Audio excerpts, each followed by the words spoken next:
UNESCO जागतिक स्तरावर creative cities network घोषित करतं अशी शहरं जी सर्जनशील आहेत, जी काहीतरी नवीन गोष्ट आज जगाला देतात. आणि त्यामध्ये भारतातली 8 शहरं आधीच होती आणि आता नुकतंच लखनौ हे 9वं शहर दाखल झालेत. मग ही कोणती शहरं आहेत आणि त्यांचं असं काय विशेष आहे? तर त्याच्यामध्ये संगीतासाठी प्रसिद्ध कुठली शहर आहेत? तर वाराणसी हे शहर आहे, चेन्नई आहे किंवा ग्वाल्हेर आहे, किंवा मग आपण कारागिरी बघितली तर जयपूर आहे आणि श्रीनगर देखील त्याच्यामध्ये आहे. फिल्मसाठी आपलं महाराष्ट्रातलं मुंबई हे शहर आहे आणि त्याशिवाय खाद्य संस्कृतीसाठी हैदराबाद आणि आता लखनौचाही समावेश झाला आहे.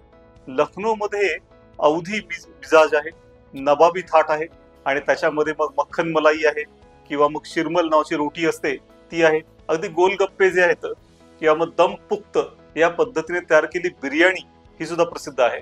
एकंदरीत सगळं बघितलं आपण तर असं दिसेल की गालिबने म्हटलं होतं की आये है बेकसी इश्क पे रोना गालिब, किसी के घर जाएगा सैलाबे बला मेरे बाद.